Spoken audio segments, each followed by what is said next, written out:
Hello everyone, and welcome to Pattern a Day. I'm David Getson, and this is where we talk about pattern language, Christopher Alexander and team's analysis of common rules of thumb applied ingeniously by geometric solution to the world of urban design and architecture. Pragmatic theory, inspiring practice. Today we are in a slightly windy pergola, so we may have some ambiance. Interestingly enough, a very good friend and a very insightful associate of mine has been in Georgia lately, telling me about how the Georgians may have invented grape cultivation. I think that might be true. The Georgian, somewhere north of Sumeria is what the historical record says, and Georgia is north of Sumeria, and so these grapes right here, they're even bigger ones than showing this in different parts where it gets more sun. I'm pretty sure these are dark grapes, but they're not dark yet. It's going to be interesting to see in how much time they're going to get there. They might stay white grapes, but we'll find out. And today's pattern is number 13, subculture boundary. So we talked about the mosaic of subcultures. This is what happens coming down in scales from generals to particulars, as Frank Lloyd Wright said. This one is subculture boundary, and this is the place in pattern language where Christopher Alexander and the team work in discussion of Haight-Ashbury hippies. Yes, they were writing this in Berkeley in 1977, and well, that was a big part. So stay tuned to see how the 1967 Haight-Ashbury hippies get worked into this pattern. I think this one is very important. So what is the problem that they're dealing with, the problem that they solve? The mosaic of subcultures, it refers to it. Mosaic of subcultures requires that hundreds of different cultures live in their own way, at full intensity, next door to one another. But subcultures have their own ecology. They can only live at full intensity, unhampered by their neighbors, if they are physically separated by physical boundaries. Good fences make good neighbors, eh? So, therefore, separate neighboring subcultures with a swath of land, a glacis, a swath of land at least 200 feet wide. Let this boundary be natural wilderness, farmland, water, or man-made, railroads. Actually, Berlin is like that. You have the Ringbahn. Well, the Ringbahn is Vienna, but the Stadtrand, I forget what they call it. But the Hundkopf, it looks like the head of a Labrador on a map, actually. But they built an elevated train around what was, at that time, the edge of the city, around the turn of the century. And it did serve as kind of a new modern city wall. And we talk about, the other side of the tracks. Railroad, highways and freeways certainly do it in a much less pleasant way because they're huge and they're a lot louder. But yeah, so railroads definitely serve that. Railroads, major roads, parks, schools, some housing. Along the seam between two subcultures, build meeting places, shared functions, touching each community. Very nice thought, isn't it? There are some places that definitely, as is true I think with all the patterns, we can think of places where this is already occurring naturally, and then of places where this can be enhanced. Subculture boundary is definitely something that would really, like Los Angeles County can really use a lot of this. Just think about, because there are places that have defined subcultures here. Up here in the foothills, the subcultures are very focused and kind of defined. I've talked about that before. And then there's a place, and they can be really enhanced by this and be made very nice. To some extent, a place like Huntington Drive down there is like that, and that divides, there are three subcultures. There's, not El Monte, there's San Marino, South Pasadena, and Alhambra, right there next to each other, and Huntington Drive swaths across the kind of T intersection of those communities. And that could be made into something more of a, make that meeting of the municipal boundaries and the subculture boundaries just more of an event, more of a nice thing. It's a huge wide street, you could do things with it, but let's go on. I did promise hippies, didn't I? So What is this? In the mosaic of subcultures will only come into being if the various subcultures are insulated from one another. Yes, you see, there's a place like the Valley. I overuse the word mush, but I think it's apt. That out there, there's a real lack of it. Oh man, they really need to establish some boundaries, right? So that's what this is, because everything just kind of bleeds into everything else. They need to be insulated so that no one of them can oppress or subdue the lifestyle of its neighbors. Oppression. I mean, that would be something like super loud music that other people don't like playing a lot of the time, something like that. And then for the place where people don't care about that, let them have the super loud music that the other cultures don't like in that neighborhood without it traveling across, something like that. As we shall see, this requires the adjacent subcultures are separated by swaths of open land, workplaces, and other natural boundaries. This argument hinges on the following fact: wherever there's an area of homogeneous housing, its inhabitants will exert strong pressure on areas adjacent to it to make them conform to their values and style. For example, the, quote, straight people, back then it meant something different, it meant non-hippie, the non-hippie square. The square people who lived near the hippie Haight-Ashbury district in San Francisco in '67 were afraid that the hate would send their land values down. So they put pressure on City Hall to get the hate cleaned up. That is, to make the hate more like their own area. This seems to happen whenever one subculture is very different in style from the other next to it. People will be afraid that the neighboring area is going to encroach on their own area, upset their land values, undermine their children, and send the nice people away and so forth, and will do everything they can to make the next door area like their own. Yes. One thing that this doesn't mention is that in 1967, there were a lot of heroin addicts. There were a lot of heroin addicts and heroin dealers, and people coming from the so-called Golden Triangle in Vietnam, and probably people working for branches of the Johnson administration bringing that junk over. So it wasn't exactly just straight people trying to straighten out Haight-Ashbury. Makes someone think about the homeless problem these days. I have 2 types of tea today. This is just the green tea. I should have frozen it. I was impatient. But, for people to feel secure that their own cultural space is not going to get encroached upon, it's very, very important. Because there is a lot of fear. There's a lot of xenophobia, and that tends to happen when cultural change increases.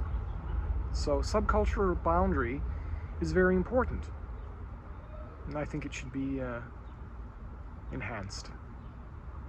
So let's take a look ahead to what's going to be happening tomorrow, and of course you're going to get a look at the Guess My Pipe coming up. I already recorded it because the special pipe tobacco that I got from the cigar store down the street has been drying out for these 8 minutes as we speak.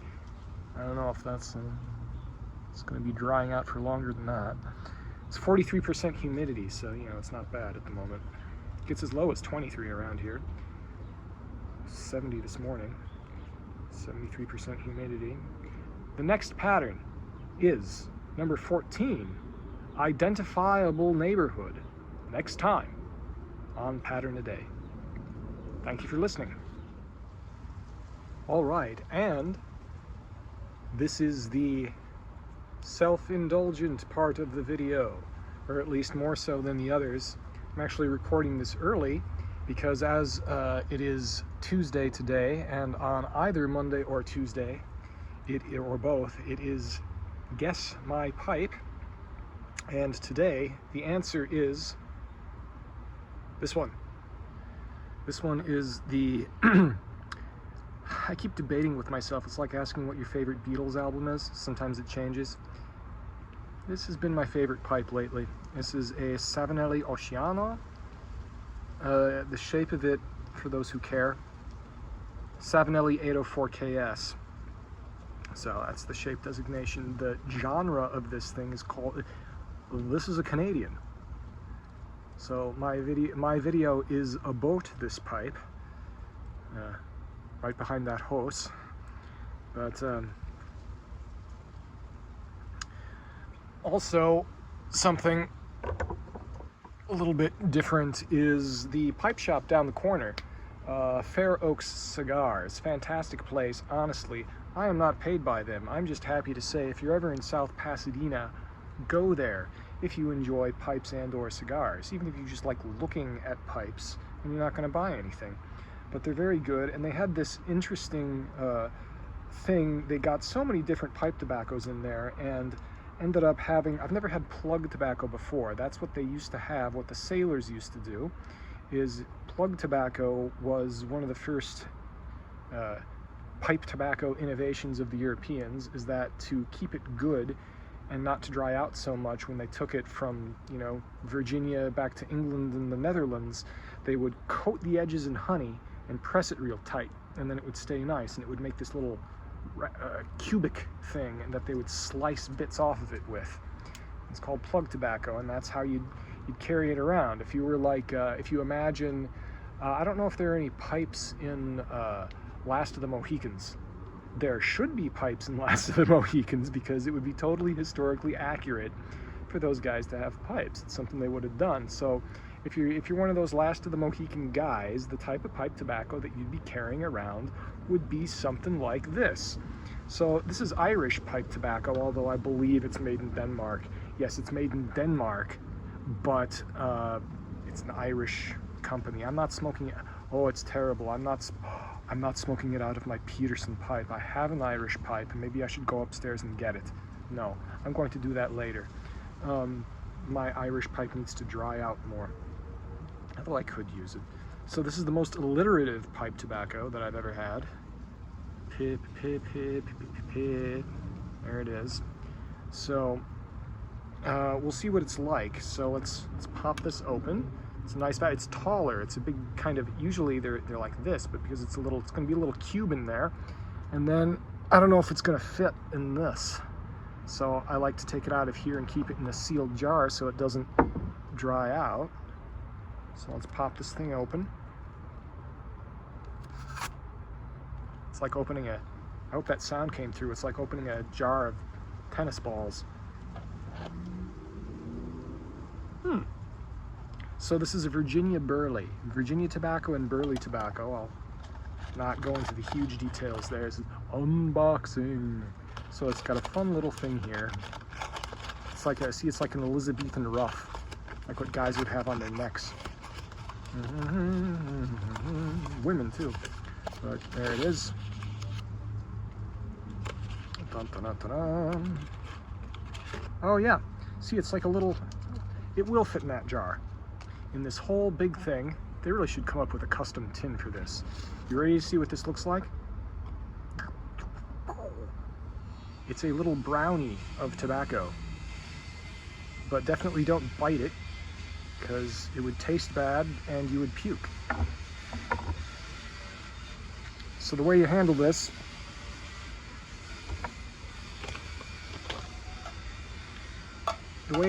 is to slice off a flake. And then the question is, how do I want to do that? Do I slice it off the short side or the long side? I guess it's up to me. So I got the good old MacGyver knife here. This is, my grandma gave me this. Grandma and Vince. They were in either Austria or Switzerland itself. Both, maybe. They were in both. They were in both Austria and Switzerland. And I got this, I think, when I was 11, when my parents thought I was too young to own such a thing, but this has, I thought it was awesome because it was like the show MacGyver. This has helped me in many ways over the years, so thank you, Grandma and Vince. So you're supposed to let this dry out. I sharpened this today to make it easier. So I love flake tobacco, the stuff that comes like this, but it's in machine cut slices. Either full Virginia flake or Erinmore flake are two of my favorites. I like Erinmore flake even more than full Virginia flake, although that's supposed to be apostasy. That's supposed to be apostasy, and they're slicing things over there, slicing probably 2x4s or something. So Let's try to get this, oh, here, I should cut it this way.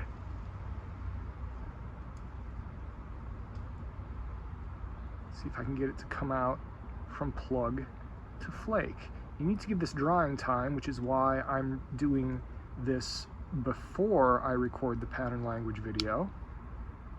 And I'll just see how this comes out.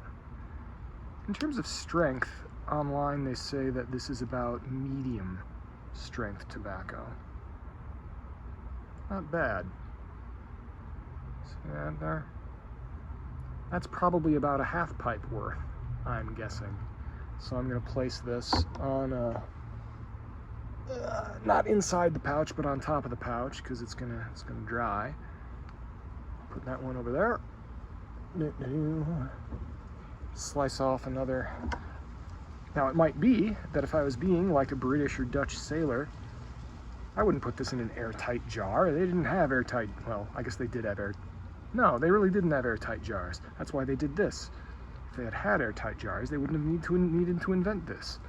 So I'm going to cut off another flake. It's possible that I can just keep this around like this, and I guess that would be the authentic way, but I'm going to put it in the jar because I am a modern 21st century individual. In 21st century, men, record computer. So, modern tobacco process.